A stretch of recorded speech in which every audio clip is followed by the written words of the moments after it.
Bonjour à tous et bienvenue pour une nouvelle émission de la Bobine du jour. J'ai le plaisir d'accueillir aujourd'hui Monsieur Marc Priouzeau. Monsieur Priouzeau, bonjour. Vous allez bien? Ça va. Très bien. Alors nous sommes réunis aujourd'hui pour vous présenter donc le DVD, le coffret DVD que vous avez fait, Histoire maritime du littoral du sud de la Vendée. Avant d'en parler, est-ce que vous pourriez vous présenter s'il vous plaît? Me présenter globalement. Oui, voilà. Bon, j'ai fait toute ma carrière professionnelle à Luçon, comme médecin. Et donc, en revenant sur les terres vendéennes, j'ai constaté que tous les gens... Parce qu'étant jeune, j'étais chez ma grand-mère. Et je suivais donc toutes les vacances, je suivais les gars du pays, des prédateurs... qui m'ont formé aux techniques dans la mesure où j'étais natif, il n'y avait pas de problème.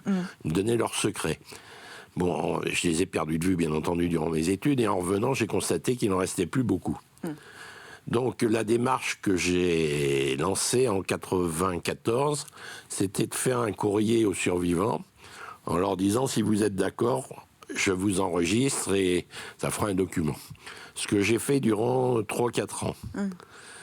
À partir de ce document, j'ai monté d'abord des publications. En fait, c'était essentiellement pour transmettre ça à mes petits-enfants. D'accord.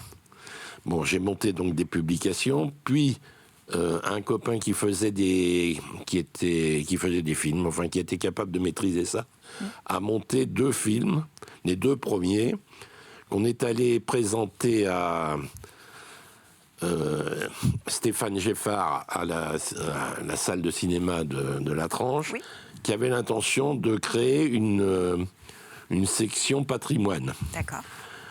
Donc, il nous a proposé de passer notre production, entre guillemets, en grand écran. Là, j'étais un peu effaré J'imagine. de la chose. On a donc fait 2 premières séances, et moi je croyais que ça n'intéresserait que les autochtones. Et aux surprises, sur les, 300 places de la salle, il y avait une séance à 2h30, une séance à 5h. Tout était surbooké à partir de 2h30. Ah, super. Et à 80% des gens qui étaient en fait des retraités récents, ou des retraités, oui, qui voulaient mais découvrir. non vendéens. Les locaux, bah oui, ils étaient là, mais c'était marginal. Et ça a l'air d'avoir beaucoup plu, donc on a refait ça après. On a fait 2 ou 3 films comme ça. Et depuis, on a passé une 30aine de fois des films entre la salle de La Tranche, la salle de l'Aiguillon et celle de... J'en ai passé aussi à Jar, je crois. D'accord. Alors là, pour cette émission, je voudrais parler donc de votre film qui traite de la pointe de la Faute. Oui. Et l'élevage des moules.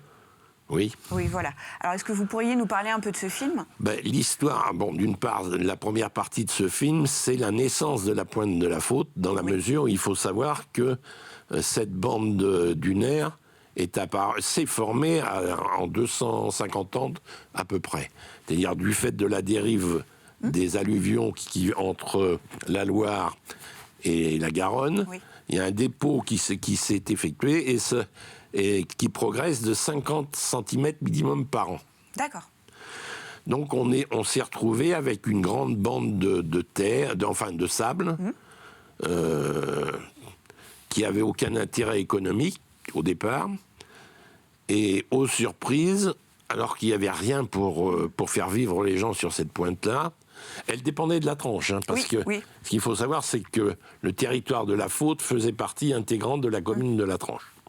Elle a demandé son indépendance en 1953. Oui, vous l'expliquez bien dans le film. Donc, ils se sont retrouvés donc une commune où il n'y avait pas place à l'agriculture. Le tourisme était quand même très naissant, mais encore... et aux chances pour eux, leur littoral, les gens de Charon ont découvert que c'était un site extraordinaire pour les moules. Ont demandé des concessions, ont installé donc des moules dans toute la baie de l'Aiguillon, etc. Donc c'est devenu le centre de la mytiliculture vendéenne, quoi. Alors, vous pouvez retrouver un extrait de cette vidéo après notre émission et vous pouvez toujours acheter le coffret DVD. Voilà, je vous remercie, Monsieur Priuso, et je vous dis à bientôt pour une nouvelle bobine du jour. À bientôt. Il se forme plusieurs bancs de sable et une petite île couverte de joncs dont le fond est de vase. Claude Masse propose des travaux hydrauliques peu coûteux ayant une double destination. Drainer et assécher les marais inondés pour les cultiver.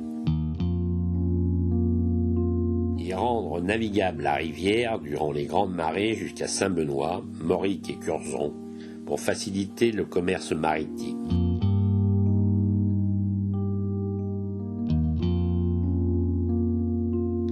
Les dunes mobiles vont progresser en direction du sud, selon la carte de Cassini.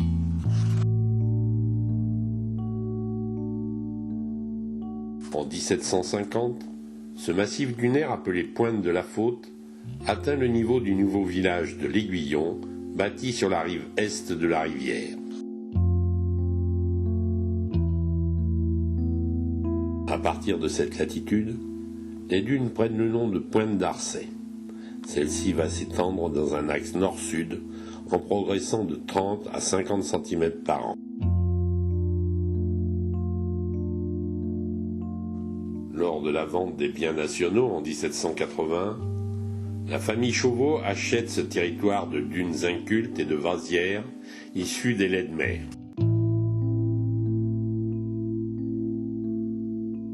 En 1828, les propriétaires créent le premier village de la Faute.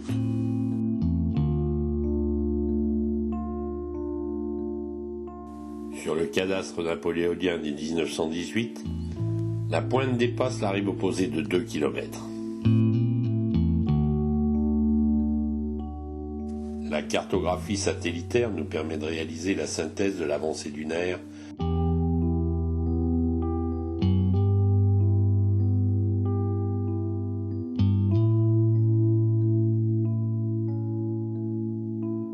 Hasard ou don de la nature pour cette contrée dépourvue de ressources, les moules trouvèrent sur ce nouvel estran les conditions optimales pour naître et se développer.